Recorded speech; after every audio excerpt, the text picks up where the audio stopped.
जय श्री ओम नमः सिद्धेभ्यः। जय श्री महावीराय नमः। जय श्री परम्पराचार्य गुरुवे नमः। जय श्री उमा स्वामी गुरुवे नमः। जय श्री शांति सागर गुरुवे नमः। जय श्री विद्यानंद गुरुवे नमः। मोक्ष मार्गस्य नेतारं वेत्तारं कर्म भूभृतां ज्ञातारं विश्वतत्त्वानां वन्दे तद्गुणलब्धये। मङ्गलं भगवान् वीरो मङ्गलं गौतमो गणी मङ्गलं कुन्दकुन्दार्यो जैन धर्मोऽस्तु मङ्गलम्। तत्वार सूत्र परम मांगलिक ग्रंथ है।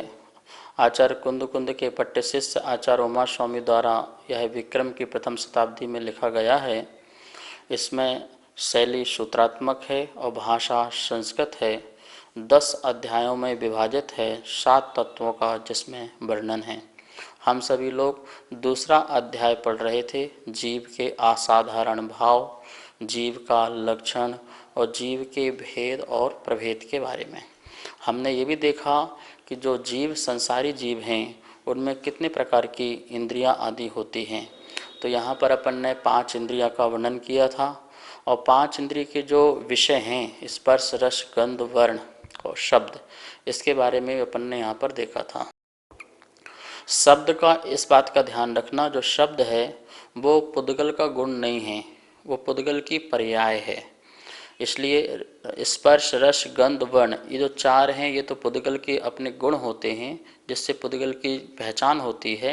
लेकिन जो शब्द हैं वो पुद्गल की पर्याय है, मतलब बहुत सारे परमाणुओं के मिलकर के स्कंद बना और स्कंद की जो अवस्था है उसमें जो ध्वनि है उसको हम शब्द कहते हैं। यह शब्द हमारे कर्ण का विषय बनता है, कान का विषय बनता है। इसके माध्यम से हम तत्व के बारे में सुन सकते हैं, अपने हित के बारे में अहित के बारे में किसी के उपदेश को हम सुन करके अपने जीवन को सार्थक भी कर सकते हैं और जीवन को बर्बाद भी कर सकते हैं। इस कानों के माध्यम से हम गाली भी सुनते हैं और गीत भी सुनते हैं।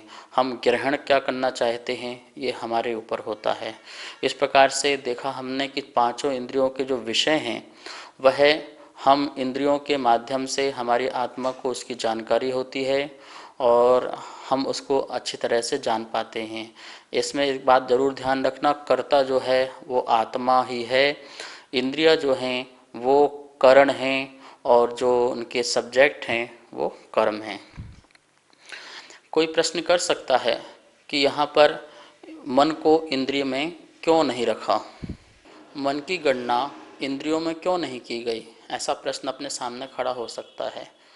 जैसे अन्य इंद्रियां का अपना नियत स्थान होता है, ऐसा नियत स्थान जो है वो मन का नहीं है, क्योंकि मन के निमित्त से चक्षु आदि इंद्रियों का व्यापार दिखाई देता है, उनकी क्रिया दिखाई देती है। चक्षु इंद्रिय तो अपने कार्य कर रही हैं, लेकिन यदि उसमें मन का उपयोग आदि लगता है तो वो इस प्रकार का कार्य दिखाई देता है कि हम आँख से देख रहे हैं पर मन के निमित्त से उसमें हम अच्छे बुरे आदि के और लाभ अलाभ आदि के बारे में सोच सकते हैं, विचार सकते हैं। तो मन का निमित्त पाकर के चक्षु आदि इंद्रियां विषयों में व्यापार करती हैं। स्पर्शन इंद्रिय, रसना इंद्रिय, घ्राण इंद्रिय और कर्ण इंद्रिय, चक्षु इंद्रिय, 5 इंद्रिय मन के निमित्त से पाकर के व्यापार करती हैं। तो इस प्रकार से इसलिए 5 इंद्रिय में, इसलिए मन को इंद्रिय न कह करके अनिंद्रिय कहा।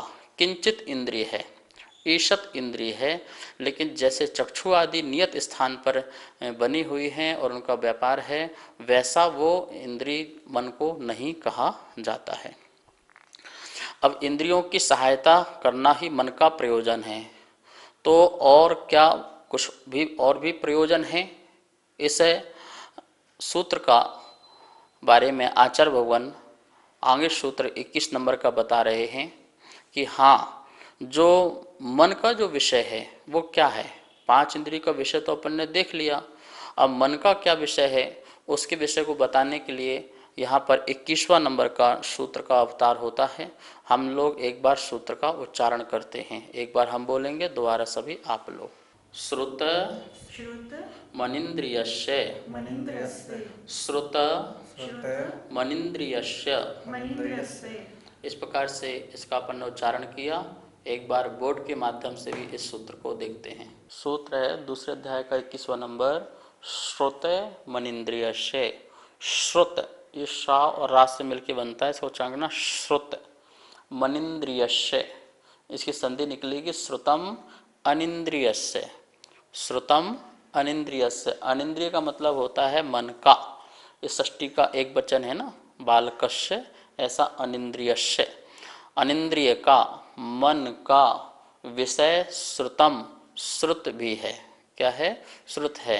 यहाँ प्रश्न किया था कि इंद्रियों की सहायता करना ही मन का प्रयोजन है या कुछ और भी प्रयोजन है?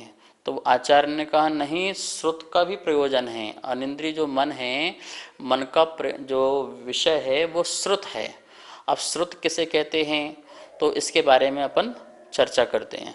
श्रुत जो है, श्रुत ज्ञान का विषय भूत पदार्थ है। दो प्रकार के ज्ञान संसारी अवस्था में पाए जाते हैं सभी जीवों को, मति ज्ञान और शुद्ध ज्ञान।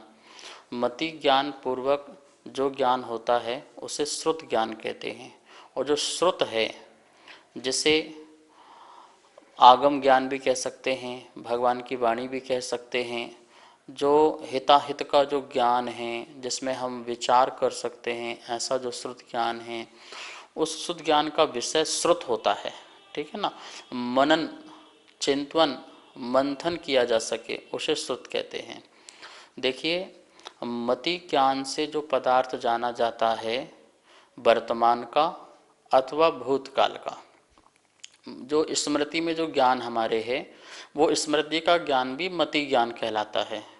और वर्तमान में जो हम जान रहे हैं वो भी मति ज्ञान है, लेकिन उसको विशेष रूप से जानना, आगामी काल के लिए जानना, उसमें विचारणा करना, चिंतन करना। जैसे आपने चक्षु इंद्रिय के माध्यम से मुझको देखा तो ये मति ज्ञान हुआ, पर मुझको देख करके फिर आप सोच रहे हैं कि ये जो गुरु हैं मेरे लिए उपकारी हैं, इनकी वाणी मेरे लिए कल्याणकारी है, इनके संग साथ रहने से मेरा कल्याण हो सकता है, इनके द्वारा बताए हुए रास्ते मार्ग में मैं चलूँगा तो मेरी कर्म की निजरा होगी, मुझे मुक्ति की प्राप्ति होगी, मुझे सुख मिलेगा। इस प्रकार का जो आपका विचार चल रहा है, देखना तो मति ज्ञान हो ही गया, लेकिन उसके बाद जो आपका विचारना चला, आप डीप में जा रहे हैं, वह जो चीज़ है वो श्रुत है, वो श्रुत है। ऐसा श्रुत जो है श्रुत ज्ञान का विषयभूत पदार्थ बनता है। तो मन का काम सिर्फ इंद्रियों में, मन का निमित्त पाकर के चक्षु आदि इंद्रियां ही व्यापार करती हैं, ऐसा नहीं है। मन के निमित्त से हम श्रुत ज्ञान, जो हमारा जो शुद्ध ज्ञान है उसके बारे में और चिंतन किया जा सकता है और मंथन और मनन किया जा सकता है। इस प्रकार से यहाँ पर ये श्रुत का विषय हुआ। नमोस्तु महाराज श्री, जो श्रुत है वो कर्ण का विषय है, तो फिर वह मन का विषय कैसे हो सकता है? कृपया शंका का समाधान कीजिए। श्रुत को यदि हम स्रोत इंद्रिय का विषय मान लेंगे तो मति ज्ञान का प्रसंग आ जाएगा, क्योंकि मति ज्ञान इंद्रिय पूर्वक होता है। तो ऐसा मानने पर फिर वह मति ज्ञान का प्रसंग आ जाएगा, जबकि श्रुत ज्ञान जो श्रुत होता है वो मति ज्ञान द्वारा जाने हुए पदार्थ को विशेष रूप से जो चिंतन किया जाता है उसे श्रुत कहते हैं। श्रुत किसे कहते हैं? मति ज्ञान हो जाने के बाद जो उसके बाद विशेष रूप से किसी भी पदार्थ को लेकर के, किसी भी व्यक्ति को लेकर के, वस्तु को लेकर के चिंतन किया जाता है उसे श्रुत कहते हैं। जैसे कि मैंने कान से सुना भैया रसगुल्ला खाना चाहिए, तो कर्ण इंद्रिय से मैंने सुना, तो ये कर्ण इंद्रिय सुनने से ये मेरा श्रुत का विषय नहीं हो गया, ये तो मेरा मति ज्ञान का विषय हुआ। कौन सा विषय हुआ? मति ज्ञान का। अब ये रसगुल्ला मेरे लिए हितकारी है, अहितकारी है, स्वास्थ्य लाभ है, इससे मेरा पेट भर जाएगा, ये बहुत बढ़िया है, ये दिल्ली का है, यहाँ का है, वहाँ का है, इस प्रकार से जो आपका विशेष चिंतन चल रहा है, इसको कहते हैं श्रुत। तो मति ज्ञान पूर्वक जाने हुए पदार्थ को, हमने मति ज्ञान से रसगुल्ले का नाम कान से सुना, लेकिन उसके बाद जो हमने विशेष रूप से चिंतन किया, हिताहित की जो बुद्धि लगाई, वो जो कार्य है वो उसको बोलेंगे हम श्रुत। और वह श्रुत जो है श्रुत ज्ञान का विषयभूत पदार्थ होता है। तो वह श्रुत हमारे मन, जो मन है वो मन का विषय श्रुत हो जाता है। ठीक है ना, ऐसा यहाँ पर लेना है। नमोस्तु आचार्य श्री। जो श्रुत ज्ञान होता है वो मन के निमित्त से होता है या अन्य इंद्रियों के निमित्त से होता है? इसका गुरुदेव समाधान कीजिए। प्रश्न पूछा है, श्रुत ज्ञान मन के निमित्त से ही होता है या अन्य इंद्रियों के निमित्त से भी होता है? ध्यान रखना, जो श्रुत ज्ञान है वो केवल और केवल अनिंद्रिय मन के निमित्त से ही होता है, अन्य इंद्रियों के मन के निमित्त, अन्य इंद्रियों के निमित्त से नहीं होता है। क्योंकि मनन करना है, श्रुत ज्ञान में क्या है? मनन करना जरूरी है, उसका चिंतन करना जरूरी है। और चिंतन के लिए क्या जरूरत है? अन्य इंद्रिय जरूरत नहीं है, मन ही जरूरत है, मन की ही आवश्यकता है। तो इसलिए यहाँ पर जो सूत्राचार्य उन्होंने दिया है, श्रुतम अनिंद्रिय से, अनिंद्रिय का जो विषय है वो श्रुत है। तो इसलिए श्रुत ज्ञान केवल किससे होता है? अनिंद्रिय मन के निमित्त से ही होता है। तो हमें जो द्रव्य मन है, हमारे जो हृदय स्थान है, उस हृदय स्थान में अष्टपंखुड़ी का बहुत अत्यंत सूक्ष्म द्रव्य मन बना हुआ है। उस द्रव्य मन के निमित्त से हमारा आत्मा का जो भाव मन है, उस भाव जो क्षोसम अवस्था है ज्ञान आदि की, उसके माध्यम से जो चिंतन की शक्ति प्रकट होती है, जो हम चिंतन करते हैं, उसके विषय के बारे में बहुत जानकारी लेते हैं और उसको अपना मन का विषय बनाते हैं, वो अनिंद्रिय का विषय वो श्रुत ज्ञान हो जाता है। ठीक है ना। तो इस प्रकार कोई क्वेश्चन करे तो आपको यही बताना है कि श्रुत ज्ञान सिर्फ और सिर्फ अनिंद्रिय अर्थात मन के निमित्त से ही होता है। इस प्रकार से हमने यहाँ पर 5 इंद्रिय और मन के विषय को समझा और 5 इंद्रिय कौन कौन सी होती हैं ये भी जाना। अपन ने 13वां नंबर जो सूत्र पढ़ा था, पृथिव्यप तेजो वायु वनस्पत्या स्थावरः, कि ये जो 5 जो हैं, पृथ्वी जल अग्नि वायु और वनस्पति, ये स्थावर हैं। लेकिन इनकी कितनी इंद्रिय होती हैं ये बात अभी नहीं आई थी। अब यहाँ पर जो 22वां नंबर जो सूत्र है और 23वां नंबर जो सूत्र है, इन दोनों सूत्रों में जो पृथ्वी जल आदि है उनकी कितनी इंद्रिय होती है, और जो त्रस जीव हैं, त्रस जीव में मतलब 2 इंद्रिय 3 इंद्रिय 4 इंद्रिय और 5 इंद्रिय हैं, उनकी उदाहरण एग्जाम्पल कि वो जो हैं वो 2 इंद्रिय कौन से जीव हैं, 3 इंद्रिय कौन से जीव हैं, 4 इंद्रिय कौन से जीव हैं और 5 इंद्रिय कौन से जीव हैं। तो यहाँ पर उदाहरण दे करके एक एक का नाम दे करके आचार्यगण बताना चाह रहे हैं कि ये जो जीव हैं ये जो हैं त्रस जीव हैं और ये जो हैं एक इंद्रिय जीव हैं, वनस्पति आदि। तो अपन 22वां नंबर और 23वां नंबर दोनों सूत्रों का उच्चारण यहाँ पर करते हैं। एक बार हम उच्चारण करेंगे, आगे आप लोग सभी लोग उच्चारण करेंगे सूत्र का। वनस्पत्यंता वनस्पत्यंता नामेकम, नामेकम, वनस्पत्यंता नामेकम। वनस्पत्यंता नामेकम। सूत्र नंबर 23वां, कृमि कृमि पिपीलिका पिपीलिका भ्रमर भ्रमर मनुष्यादीनामेकैक वृद्धानि। मनुष्यादीनामेकैकं वृद्धानि। कृमि पिपीलिका भ्रमर भ्रमर मनुष्यादीना मनुष्यादीनामेकैकं मेकैक वृद्धानि। वृद्धानि। इस प्रकार से इस सूत्र का उच्चारण हुआ। अब हम सब लोग इसको एक बार बोर्ड के माध्यम से सूत्र का संधि विच्छेद करके अर्थ समझते हैं। दूसरे अध्याय का 22वां नंबर सूत्र और 23वां नंबर सूत्र है। ठीक है, उसका उच्चारण देखते हैं। वनस्पत्यंता, ये तातक लेना, नामेकम, फिर से वनस्पत्यंता नामेकम। इसकी संधि विच्छेद करते हैं तो या का ई होगा तो बन जाएगा वनस्पति, उससे आ निकलेगा अंतानाम, मा तक, अंतानाम। फिर इससे ए निकलेगा तो एकम, ठीक है ना, एकम। वनस्पति अंतानाम एकम। वनस्पति है जिसके अंत में, वनस्पति है जिसके अंत में उसका एकम, एक इंद्री होती है। कितनी इंद्री होती है? एक इंद्री। वनस्पति है अंत में, इसका मतलब क्या हुआ? हम सभी लोगों ने जब 13वां नंबर सूत्र पढ़ा था, पृथिव्यप तेजो वायु वनस्पतयः स्थावरः, तो वनस्पतयः लास्ट में आया था ना, वनस्पति 5 प्रकार के स्थावर, पृथ्वी, जल, अग्नि, वायु, वनस्पति। तो वनस्पति है जिसके अंत में, तो इसका मतलब हो गया पृथ्वी, जल, अग्नि, वायु और वनस्पति, ये सभी एकम कैसे हैं? एक इंद्रिय वाले हैं। इनमें मात्र एक इंद्रिय है स्पर्शन।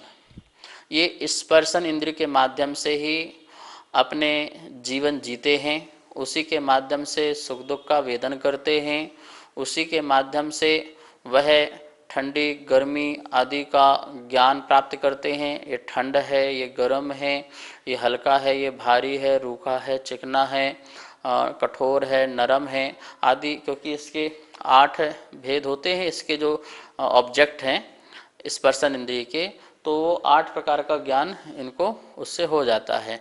तो इस प्रकार से जो ये 5 स्थावर हैं उनकी कितनी इंद्रिय होती है?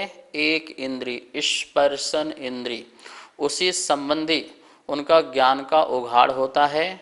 और आप सोचिए, जिसका मन नहीं है, अन्य इंद्रिय नहीं है, वो व्यक्ति कैसे जीवन जीता होगा?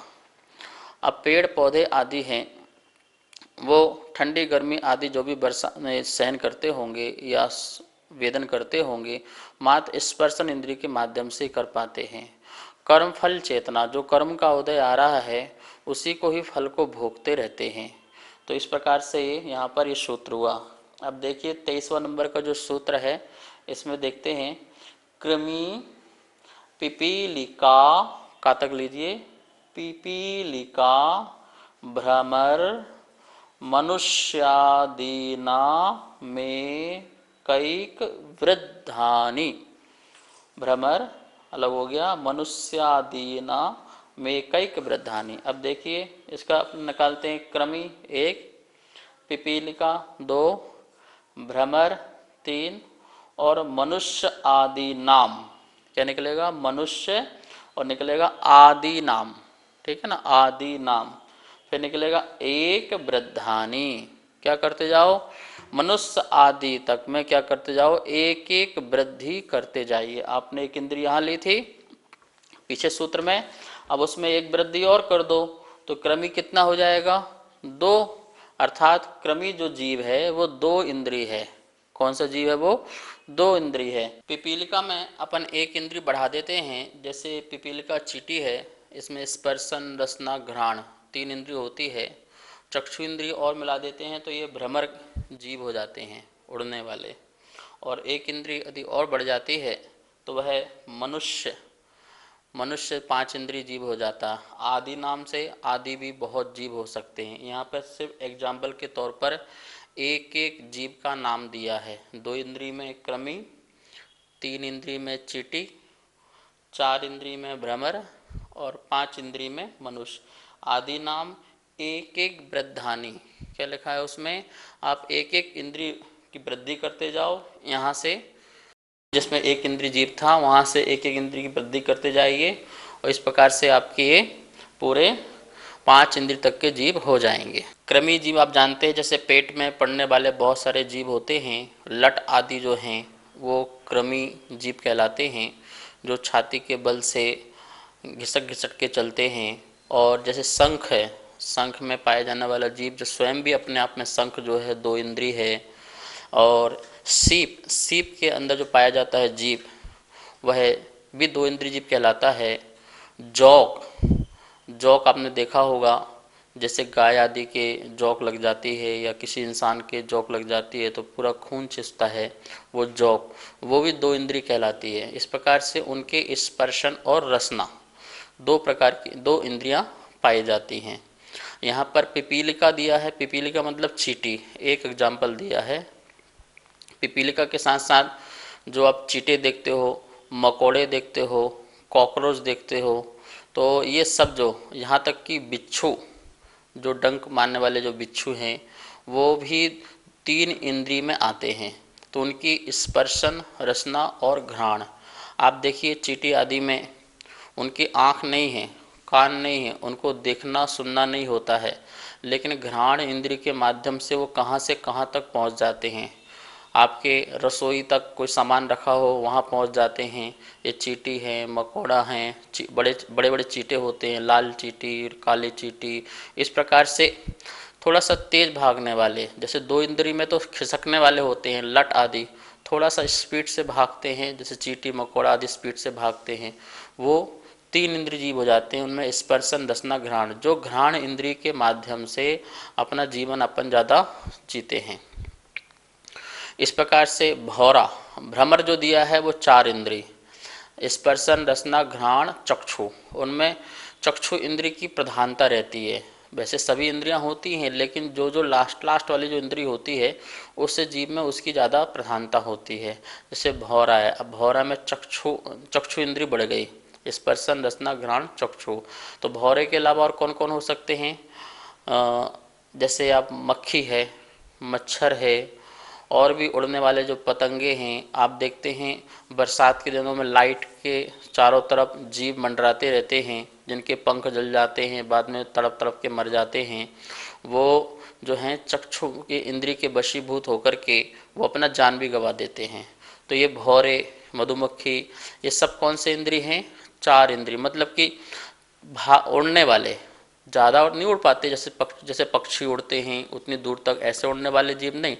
जैसे आजकल अभी टिड्डी दल आया था, तो वो जो टिड्डी है वो भी कितनी इंद्रिय है? वो भी 4 इंद्रिय है, ठीक है ना।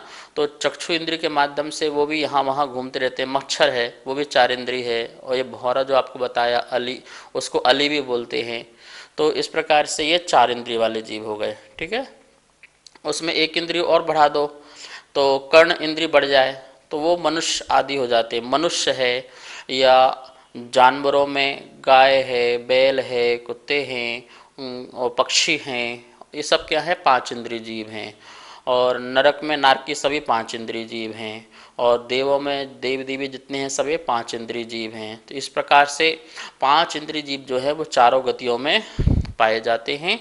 और जो 1 इंद्रिय से लेकर के जो 4 इंद्रिय तक के जीव हैं वो तो त्रयंच में हैं, और 5 इंद्रिय भी त्रयंच में। लेकिन 5 इंद्रिय का जीव का विस्तार क्या है? चारों गतियों में पाया जाता है।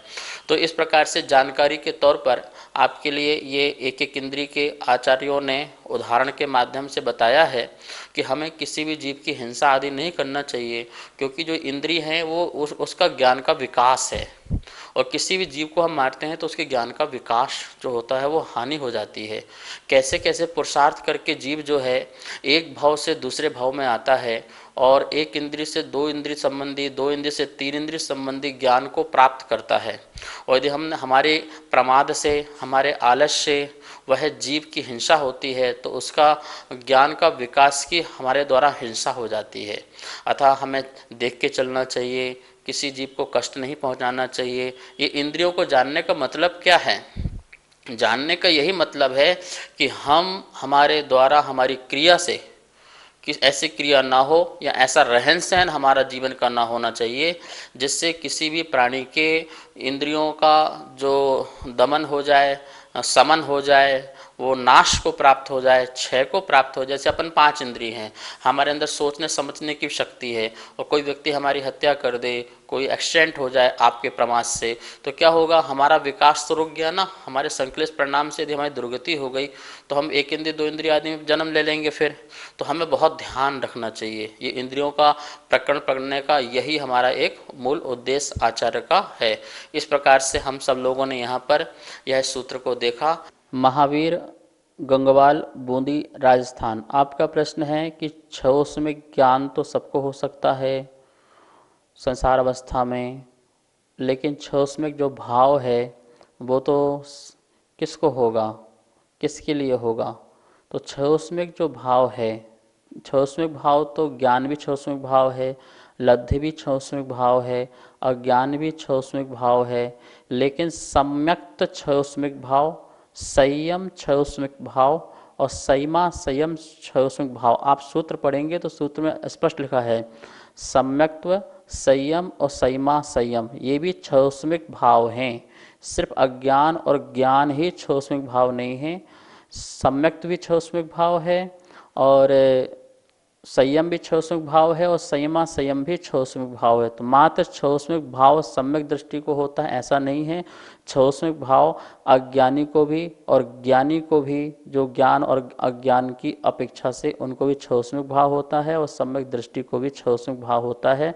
पर अंतर इतना है, वहाँ सम्यक्त पूर्वक और यहाँ पर जो है मात्र ज्ञान और जो ज्ञानावर्णी कर्म है उसके छौसम आदि की अपेक्षा, लब्धि आदि की अपेक्षा ऐसा जानना। डॉक्टर श्यामलाल गोदावत, उदयपुर राजस्थान, आपका प्रश्न है कि 24 घंटे के बाद जो पानी गर्म वाला है वह अप्राशुक कैसे हो जाता है।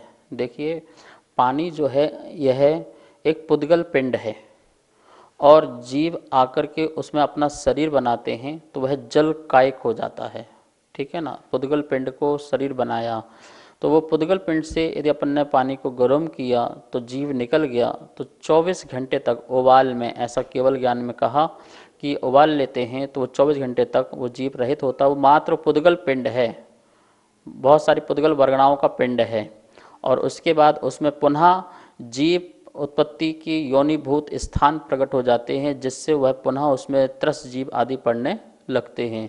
एक बात, नारियल का पानी जो है वो जल कायिक नहीं है, नारियल जो है वो पानी जो है वो लिक्विड वनस्पति है।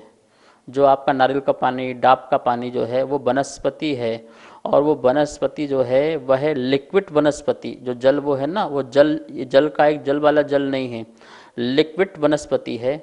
और जब वह अपन उसको खोलते हैं तो उसके अपन 48 मिनट तक उसे ले सकते हैं, उसमें कोई जीव नहीं है। छान करके, वो छानने के बाद उसकी मर्यादा हो जाती है और उसको आपने प्राशुक कर लिया है, थोड़ा सा यदि हल्का गर्म कर लेते हैं तो उसकी भी मर्यादा जो है वो 6 घंटे या 12 घंटे की हो सकती है और उसे आप ग्रहण कर सकते हैं। इस प्रकार से ये डाब का पानी और सामान्य जल में अंतर है। जावाणी के ज्ञान से सूझे लोकालो, शोवाणी मस्तक धरूं सदा देत हो धोख, हे जिन वाणी भारती तो हे जपो दिन रेन, जो तेरा सरना धरे सो पावे सुख चैन। सभी को बहुत बहुत मंगल आशीर्वाद।